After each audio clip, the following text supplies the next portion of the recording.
Pilipinas, usa lang bay ang radyo. DZRH Nationwide at Radyo Natin Network ng Manila Broadcasting Company. Sa Pilipinas, iisa lang ang radyo.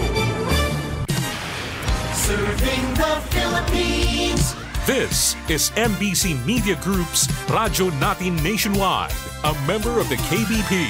Radyo Natin Nationwide. Saktong impormasyon o serbisyo publiko sa katawhang biliranon. Programa nga maglakbit sa mga importanteng issue sa panahon. Sangkay Biliranon. Sangkay Biliranon. Matag Biyernes sa alas 11 hangtod sa alas 11:30 sa buntag. Kauban sila si Sangkay Pastor Janfer Iblacas o Sangkay Engineer Nilo Piñaflor. Sangkay Biliranon sa Radyo Natin FM.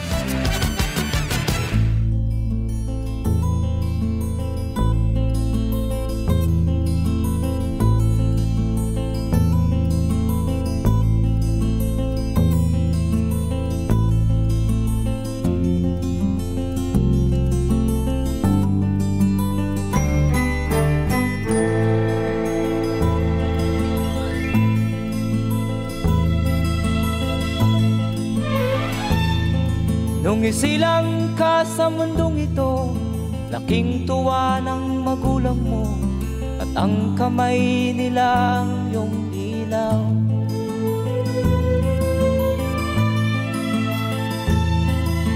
At ang nanay at tatay mo'y di malaman ang gagawin, minamasdan pati pagtulog mo.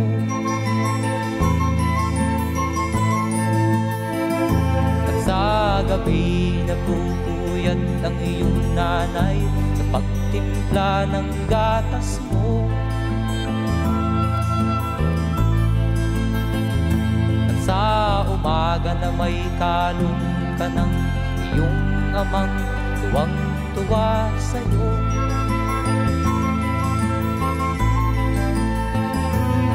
Ngayon nga ay malaki ka na, nais mo'y maging malaya, di man sila payag, walang magagawa.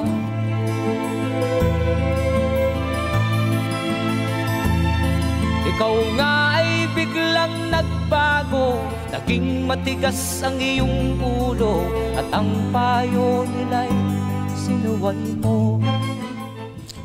Hello, mayong buntag sa itong mga sukintig paminaw diri sa Radyo Natin FM o sa Sangkay Biliranon. Mayong buntag, solo flight karon ang inyong sangkay, si Kuya Pastor Janfer Iblacas, kay wala diri ato ang partner, si Kuya Sangkay Engineer Nilo Piñaflor.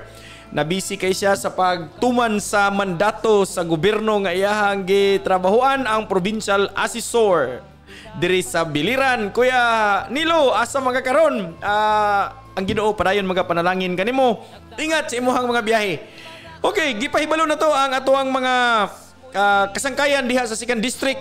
Kisa to mga kasangkayan na to nga dunay problema sa ilahang yuta, adto lang mo sa Provincial Assessor's Office. Pagitalang si Engineer Nilo Piñaflor atong Provincial Assessor, kay andam siya nga mo tabang kaninyo. Oo, katong dunay wala pa mga tax declaration o uban pang problema sa inyohang mga kayutan, muhatag siya advices na sa mga tawo nga pwedeng makontak or mapamalihugan aron maplastar ang inyohang mga kayutan. Again, mayong pagpaminaw sa itong mga nanay ug tatay diha nga nag-andam sa paniudto. Mayong pagpaminaw kaninyo, medyo nindot kayo ang ato ang panahon karon. Dili kayo init o wala pa po'y ulan pero hapit na. Okay.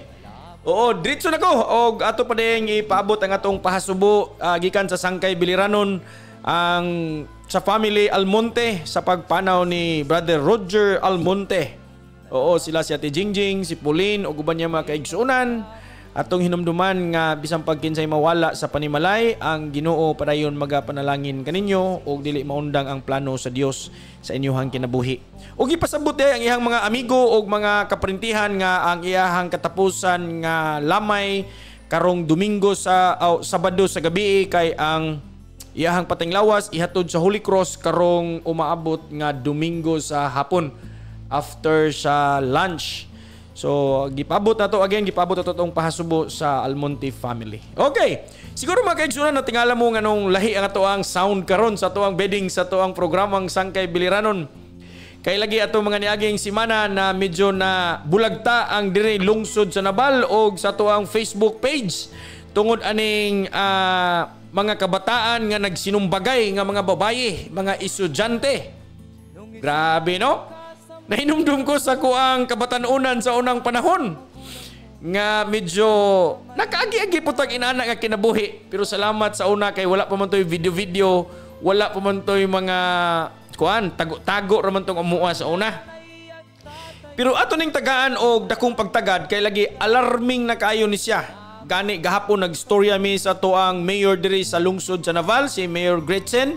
Salamat Mayor sa opportunity nga imong gihatag aning ubos nimo nga sangkay nga makatabang sadta sa atoang mga kabatanunan karon. Dili man ko license nga counselor. Lahi ng counselor nga kanang mudagan sa lungsod ug mudagan sa kapitan ha. Kanang counselor ba nga mohatag tag advices, mo coach kita, mutudlo ta sa atoang mga kabatanunan nga naa sa crisis. Dili ko licensed counselor but I am a trained counselor.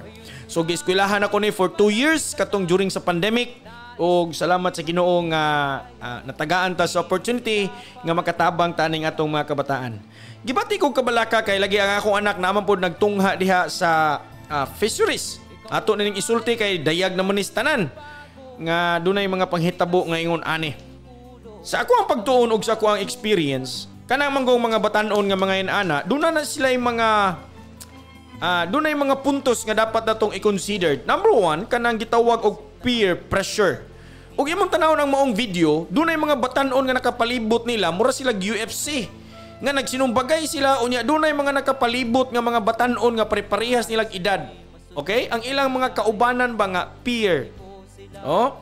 Sumuna nga usahay moabot ang panahon nga inani ang mahitabo tungod sa pressure sa ilahang kaparehas nga sunod-sugnuran, mauni mauna. Oo, number 2 is curiosity. Oo. Kana bang curious sila nga unsa kay mahitabo nako ug mag-inani ko? O unsa kay mahitabo nako? Unsa kay feeling kung inani akong buhaton? Oo. Unya kung walay nag-guide sila ha, mo nang moabot gyud sa panahon ngayon ani. Paminaw ikaw nga batan-on karon nga naminaw nako ha? Ug ikaw ginikanan nga naminaw nako, basig mapuslan kining atong mga gihisgutan karon. O ginikanan man ka nga siguro nawad-an kag paglaom sa imong mga anak tungod sa kabadlungon aning mga bata. Oo, ato ning masabtan karon. Okay. Number 3, lack of parental guidance. Kana bang mga ginikanan nga wala gi panahon silang mga anak?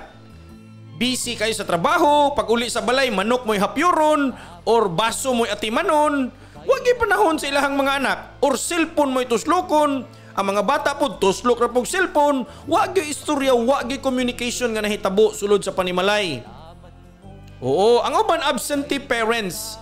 Kana bang ang ginikanan tuas laing dapit, unya ang mga bata naara sa lola, naa sa lolo, or gibilin lang sa paryente, ingon ana. Sunod, wrong friends, wrong company. Oo, mga batanon nga sayop ang ilahang mga kaubanan, ang ilang mga amigo. Dili man sayop makig-amigo, pero dunay mga tawo nga dili gyud mao ba? Dili siya fit sa imuhang sitwasyon. Okay? And number 3, ang katapusan is identity crisis. Kana ba mga batanon nga murag astig na kayo pero gagmay biya kay mga bukton? Oo, barog sila murag astig na kayo kay duna na sila identity crisis. Gusto nilang ipakita sa tibuok kalibutan nga macho sila, isog sila, makabarog na gyud sila. Mo nang hastang ilang ginikanan ilan ng suklan. Wa na sila giila nga tao kay lagi dunay crisis sa ilahang kaugalingon. So muna dapat na siyang masabtan. Nya dili man ta kasabot ana kay lahi naman karon ang generation sa ato ang mga kabataan. Gitawag na siya og generational gap between the parents og sa ato ang mga kabatanunan. Daghan og libro nga ko ang nabasa mga kaigsuonan, mga kasangkayan about sa pagkinabuhi nining kalibutan. Mga libro nga gisulat sa mga tawo nga dili motuog Ginoo, naapoy mga libro nga gisulat sa mga taong Dios nun, naay mga libro nga gisulat sa mga negosyante, magbabalaod, naa sa law enforcement, daghan-daghan sa libro nga nabasahan. Base silang experience o base sa ilahang pagtuon. Pero kay balo ka nga kumbinsido jud ko sa prinsipyo nga gitudlo sa Biblia. Kini mga libro nga akong nabasa, murag halos pare-parehas lang og idea ang mga authors, ang mga nagsulat. Lahi-lahi lang og mga pulong ang ilahang gigamit, pero og bataon nimo, tun-an nimo mayo, pare-parehas lang. Pero ang Biblia wala siya magkulang kanato. Ikaw nga batanon, ikaw nga tatay, nanay nga naminaw nako karon, ingon ang Salmo 1, ingon siya, "Blessed is the one who does not walk in step with the wicked, or stand in the way that sinners take, or sit in the company of mockers." Tiaw ka? Wala magkulang ang Dios. Wala pa tamatao sa kalibutan. Kining mga pulong sa Ginoo nag-una na kanato. Ibig sabihin, gihapinan na tadaan sa Ginoo nga moabot ang panahon nga ikaw mahimugso sa kalibutan. Ingon siya, pagbantay, bulahan ikaw nga dili nagalakaw sa agianan sa mga taong wicked o nagatindog sa mga tao sa tinduganan sa mga taong makasasala o nagalingkod kauban ng mga taong yaga-yagaon. Doon ako amigo sa Unas, Mindanao, nga wasa kabalo nga ang iyahapong amigo apil di ay aning dula sa droga. Oo, gi-invite siya og birthday, nag-adto siya dito, nagkainuman sila. Unya, during that time nga din hubog-hubog na sila, mo pa'y pagsulod sa mga pideya kay girade sila. Ug kaluoy sa Ginoo na apil siya taon og pusas, na apil siya kapriso sa sala nga wala niya buhata. Kay tua man siya atong panahona sa pag-raid sa mga operatiba. So mo nang ang Bible wagid siya magkuwang kanato. Kumusta man ang mga kauban nimo karon sa matag adlaw? Kumusta man ang mga dalan nga imong gilakwan karon? Kumusta man ang mga lingkuranan nga imong gilingkuran? Kinsa may mga kauban nimo? Again, nagpahinumdum ang pulong sa Ginoo nga bulahan ka kung di ka makig-uban sa mga tawo nga diin wa gi pagpakabana sa ilahang kaugalingon. Mga tao ba nga wa magtan-aw sa ilahang kaugmaon? Okay? So instead nga makig-uban ta ani mga taong way mga hinungdan, ingon siya ang but those delight is in the law of the Lord, and who meditates on His law day and night. Kung dili katong mga tawo nga nagtuon sa pulong sa Dios adlaw o gabi, bulahan ka. Nangita ko og Bisaya aning pulong bulahan, di jud ko kakita. Nagbuot-buot lang ko, pasensya na, ingon ko kining bulahan, labaw pa ni sa buinas. Mas bugat pa ni sa pulong buinas. Kay kanang buinas ang likod ana di malas. Pero kining pulong nga bulahan, higalag igsuon, wala jud koy mahatag yun mo kining bulahan, dili kay ko kakuan. Kining delight yourself in the law of the Lord. Nindot kayo basahon nimo kining Psalm 1. Talagsa na lang kayo mga kabatanunan karon nga musulod, maminaw, mutuon sa pulong sa Ginoo. Ganiha lang buntag ni mata kog sayo alas 3 sa kadlawon kay nagsalod, nagkabo taon ko. Dito ay mga batanon dito, upat ka buok sa amuang ubos amuang gipuy-an. Ang usa ila nang gidayungan kay perting hubuga na kayo. Siguro ang edad ato na sa mga 17, 18 anyos. Ingko pastilan kung ako ning anak ning bataan ni ambot, igaid ko ni gawas balay. Hastang paita. Sumo na mga sayop nga mga amigo. Pangita og amigo nga makatuklod nimo nga mukabot sa mayong kaugmaon. Ayaw sige glantaw ang kapalpakan sa imong ginikanan, kapalpakan sa imong lolo, sa imong lola, tinuod man na. Pero dili di ka mo gawas anang kapakyasan nga imuhang na-eksperyensyahan or imong nakita. Siguro mo ni ang panawagan karon kanimo. Pilia ang mga tao nga imuhang gikauban. Ingon sa kung pilion nimo ang tawo nga imong gikauban, ingon sa sama ka sa usa ka kahoy nga gitanom diha kilid sa katubigan. Inikabot sa panahon nga tingbunga, ikaw mamunga. Wow, ibig sabihin doon lagi asinso nga moabot sa imong kinabuhi kung ikaw maniguro sa imong kinabuhi. Doon ay mga pipila ka mga batanon nga di nag-attend pod sa atuang church. Ug ako na silang ginaistorya kada Domingo sa hapon, labi na kini mga boys. Ako gingi pangutana, kumusta imong pag-eskwela? Unsa may imong pangandoy sa imong kinabuhi? Ingon siya, ako kuno kuya, kuan ra akong pangandoy kuya, mahimo kong siman. Wow! Ingko nindot kay nga pangandoy. Dapat imaniguro ka kay kung di ka maniguro sa imong pag-eskwela karon aw higatangan imong biyahe. Oo. So nagtuko nga ni imong pangandoy is pang overseas, pang international. Oo, so sana inana ang imuhang pangandoy. Ang uban gusto mahimong pulis, sige paniguro. Ug di ka maniguro aw. Kabalo nagkag-asa ka paingon. So mga kaigsunan, batanon man ka o ginikanan man ka. Nagtuko nga matag ginikanan dunay pangandoy sa silang mga anak. Og ikaw nga anak nga naminaw nako karon, dun na sad kay pangandoy para sa imuhang ginikanan. Siguro nasipyat lang ka sa panghitabo. Siguro nasipyat lang ka pagpili sa mga amigo o mga lugar nga imuhang ginaadtuan.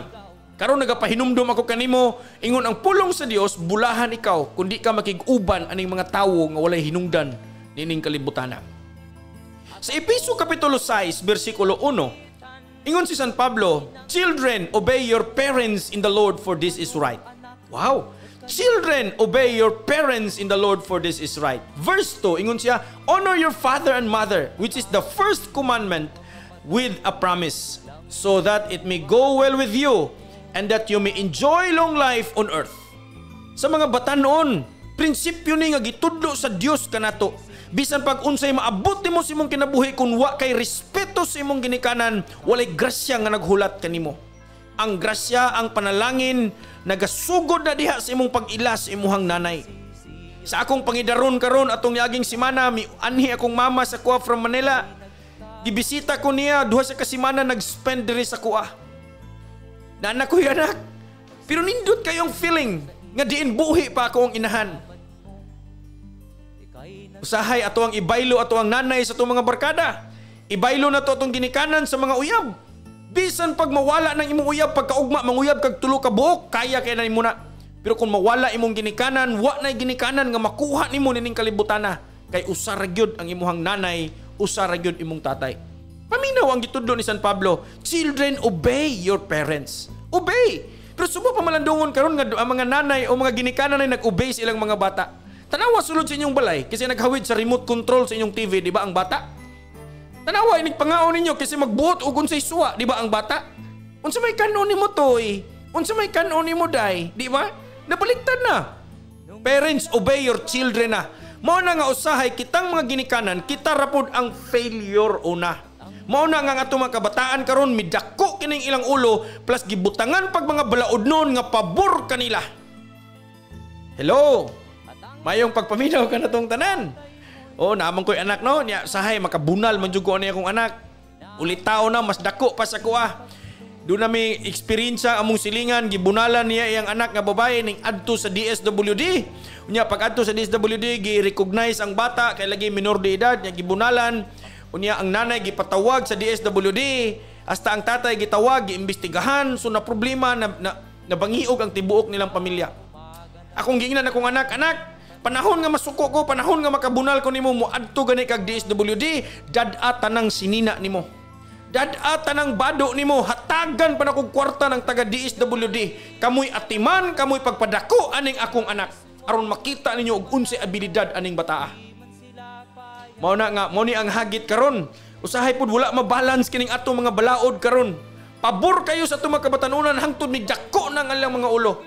Ingon si Dr. Jose Rizal nga ang atong kabataan mao ang paglaom sa ato ang bayan. Unsa may paglaom? Mo na ingon ko one time sa akong sermon that the present generation is the picture of the future. Kung parahubog karon ang kabatanunan, expect kag parahubog nga mga tao pod sa umaabot nga panahon.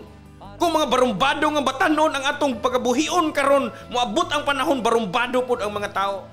Mga batanon nga walay pagrespeto sa ginikanan, walay pagrespeto sa otoridad, moabot ang panahon wa pud na sila respeto gihapon. Imagine batanon pa sila ingon ana na. So again, let's go back mga kabatanunan na nawagan ko nimo. Kung mo-obey ka sa imong ginikanan, ingon ang pulong sa Ginoo kun imong i-honor, imong ilhon, imong higugmaon imong ginikanan, tagaan kag taas nga kinabuhi sa Dios nining kalibutana. Muna no wonder daghan kay mga batanon karon nga disgrasya, nga matay, bata pa kayo kay nganuman arang kabadlungon, di maminaw sa ginikanan. Doon na po yung mga ginikanan karon nga walay pagpakabana silang mga anak. Naarag tungit, naarag lala, wagi pagkabana sa ilang mga anak. Ang ilang mga kabaw ilang gihikot, pero ang ilang mga anak ilang gibuyan. Nanawagan ko, wa ko masuko ug wa ko mananghilabot sa imuhang kinabuhi. Nagpahinumdom lamang ako kanimo. Kay lagi ang atong mga anak, sila ang paglaom sa atong umaabot nga kinabuhi. Dili lang kay ang New Testament ang nagsulti kanato, bisan ang Old Testament ingon ang Ginoo sa Exodus chapter 20. Honor your father and mother so that you may live long life in the land the Lord your God is giving you. Honor, ilha ang imuhang ginikanan. Wow. Manang malipay kay ko magtan-aw kani bitaw mga tiguang ng mga ginikanan unya ginaatiman sa ilang mga anak pastang lipaya. Pero na tay makitaan karon nga mga lagas maglakaw-lakaw aning naval. Nga murag wa gyud toy pagpakabana ang ilahang mga anak.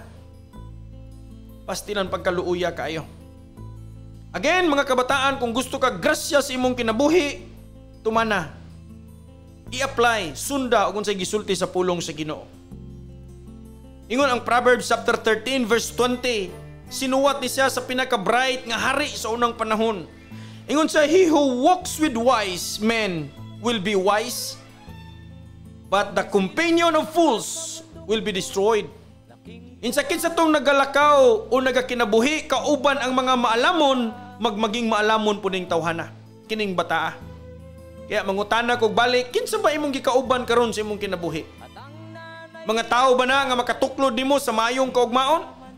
Or basin mga tao na nga magtuklod nimo padulong sa prisuhan or padulong sa sementeryo? Makakita ka karong mga post sa Facebook, mga anak nga way pagpakabana silang ginikanan, na nga disgrasya kay kiat diri kiat dito kabuang taon ang ginikanan og pangitag kwarta unsaon nga maayo matambalan ang ihang anak. Ako magahagit kanimo karon. Ako magaingon, tell me who your friends are and I will tell you who you are. Sultihi ko kinsa imong mga amigo kay sultihan ti ka og kinsa sad ka. Kaya pangitag amigo nga mahimong maka-inspired kanimo nga magkabot sa imong kaugmaon. Ayaw ng mga amigo nga magtuklod nimo nga masakitan ka. Ayaw ng mga amigo nga magtuklod nimo nga madaot ka.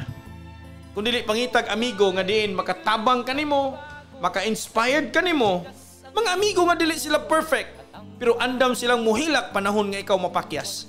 Ug andam pud sila mupakpak sa ilang mga kamot panahon nga ikaw magmalampuson sa imong kinabuhi. Kanihang buntag, sayo kay kuning adto sa church og nakakita ko sa palibot nga din ang mga tao nag-harvest sa ilang humay. Dili man na akong humay, pero nalipay kayo ko ba? Kay nakakita sad ko giunsa na pagtanom sa mga mag-uuma ang humay. Tiagko kayo silag singot, grabe ilang kakapoy, tamak-tamak anang kalapukan karon nag-harvest na sila. Siguro ikaw nga naminaw nako karon do na po'y mga sakripisyo nga imong gi-experience. Pero I tell you, ayaw surrender. Kay mo abot gid ang panahon, mag-harvest kag maayo sa imong gitanom karon. Kung nagtanom ka og dili maayo karon, moabot ang panahon, harvest po ka og dili maayo sa imong kinabuhi. Adunay panaltihon nga nagaingon, birds of the same feather fly together. Ang langgam nga parehas og balahibo, magalupad pud sila nga parehas. Ingon si San Pablo sa unang Korinto kapitulo 15 bersikulo 33, do not mislead, bad company corrupts character. Pilia ang imuhang barkada. Barkada nga maka-influensya kanimo. Mga nanay ug tatay, ingon ang si Proverbs, ingon si King Solomon, kinsa tong mga ginikanan nga dili nagabunal silang mga anak, gikaaligut-gutan nila ilang mga anak. Pat katong mga ginikanan nga nagahigugma sa ilang mga anak, seryoso nga nagadisiplina niini. Gidugangan pa gyud ni Solomon sa Proverbs 22:6, ingon siya, train up a child in the way he should go, and when he is old, he will not depart from it. Si San Pablo nag-ingon pod sa Ephesians chapter 6 verse 4, ingon siya, mga amahan, ayaw pasuka ang inyong mga anak, kundi dada sila sa training and instruction of the Lord. Mga amahan, kumusta ba karon panahon sa Domingo o panahon sa Sabado? Imo bang gibitbit ang imuhang mga anak padulong sa church? Wala pa ko kadungog og sabungan nga dunay nagwali diha sa sulod sa sabungan. Wa pa ko kadungog og beer house nga dunay nagwali diha sulod sa beer house. But again, ang hagit nako kanimo tungod sa pag-usab-usab sa tong panahon, balik ta sa gitudlo sa pulong sa Dios. Again, ampingi ang kinabuhi, usara ang kinabuhi nining kalibutana. Ikaw ginikanan nga naminaw nako karon, ayaw pag-surrender. Ang Ginoo nahigugma kanimo. Ikaw siguro nga anak nga naminaw nako karon, siguro na ka sa kinabuhi nga din gikapoy na ka. Or naa ka sa kinabuhi nga nangita kag kalipay. Ang kalipay dili nimo makit-an sa kalibutan, sultihan ti ka. Matilawan nimo tanang bisyo sa kalibutan pero dili na mao ang kalipay. ang kalipay magsugod sa ato pang pakigpagrelasyon sa Dios nga nagplano, nagbuhat, nagbutang nato nining kalibutan na. Kay doon na siya purpose sa ato ang kinabuhi. Again, si kinsa man kang naminaw nako karon o ginikanan nga nagka-problema sa imong anak, pwede ko nimong kontakon, tabangan ti ka. Contact sa akong number 0967-8260-989. Again, programa ni siya sa Sangkay Biliranon. Pwede ming mutabang kaninyo, mo-extend kaninyo, maghimo tag mga seminars, maghimo tag mga lectures, maghimo tag discipleship. Karon nag-garden gani ko. Doon ako'y makauban nga mga batanon ning appeal sa kuwang garden. Nag-garden ko karon. Oo. So again, manawagan ta. Kinsa tong mga ginikanan nga nagproblema sa ilang mga anak, labi na sa mga teenagers, gitawag na sila karon og Gen Z.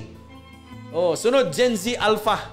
Wala na sila karon. So lisod na silang subtone karon. Pero again, nindot ni sila nga generation karon. Makatrabaho sila og daghang trabaho in one setting. Palingkuro na nimo sila. So salamat kayo sa inyong padayon nga pagpaminaw mga kaigsunan, mga kasangkayan. Again, wala diri ako ang partner si Kuya Sangkay. Tuwa karon himo pud siya sa iyang trabaho sa provincial assessor. So again, manawagan ta sa tuwang second district nga mga kaigsunan, mga kasangkayan. Kita ng problema sa yuta, bisitahan lang ang opisina sa tuwang provincial assessor.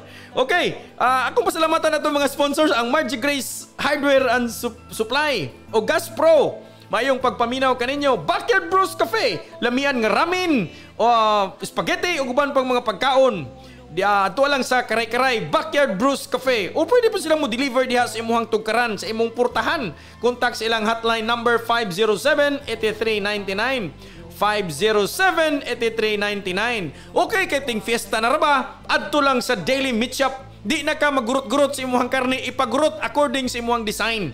Adto lang sa Daily Meat Shop, limpyo ug presko ang mga karne. Ug napod sa Mamasita, gusto kag mukaon ka na lang diretso, adto lang sa Mamasita. Pasalamatan po nako ang atuang sa atong mga sponsors, si Mayor Gemma Adobo. Salamat kayo Mayor Gemma sa imong padayon nga pag serbisyo sa katawhan diha sa Kabukgayan.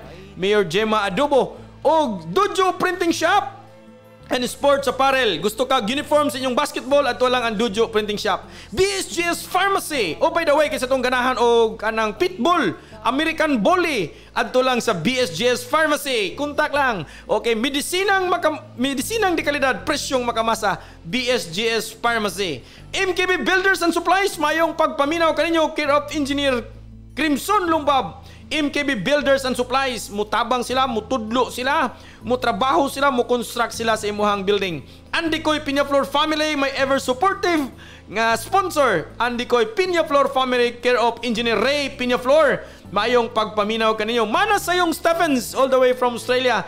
Good day! Mayong pagpaminaw kaninyong tanan. Sangkay Grills, nasa provincial capital. Adto lang dayon, bisitaha lang ang Sangkay Grills. Okay, wala na tayo igong oras mga kaigsunan. Mga ako i-greet happy birthday si Proline Ambus. Happy birthday, Bibi Proline. O happy birthday kang Kuya Janro Kipo, ang provincial assessor sa Tabon-Tabon, Leyte. Happy birthday! Oh, kauban sa imong opisina diha, Kuya Janro, mayong pagpaminaw kaninyo. Ug sa tanan nga nabot sa tuwang Sibya via Facebook Live sa Radyo Natin FM, mayong pagpaminaw kaninyo. Again, atong ampingan ang kinabuhi kay usara ang kinabuhi. Utrohon ako kinsa to mga ginikanan nga nagka-problema sa ilahang mga anak, basin makatabang mi anang inyuhang problema. Okay, programa ni sa atong Sangkay Biliranon. Kontak lang sa akong number 0967-8260-989. Wow! Salamat kayo. Wa na ko igong oras, ibili na ko kining kanta kaninyo. Kanta ni Freddy Aguilar. Mga kasangkayan, wala ko igong oras, manamilit na inyong higala sa kahanginan. Kini si Kuya Sangkay Pastor Janver Iblacas, magaingon kanimo. Sangkay, kung ikaw gikapoy tungod sa kadaghang problema sa imong kinabuhi, pahulay lang. Pero ayaw surrender, habang may buhay, may paglaom ka.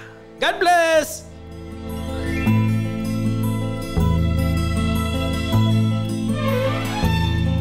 Nung isilang ka sa mundong ito, laking tuwa ng magulang mo, at ang kamay nila ang iyong ilaw.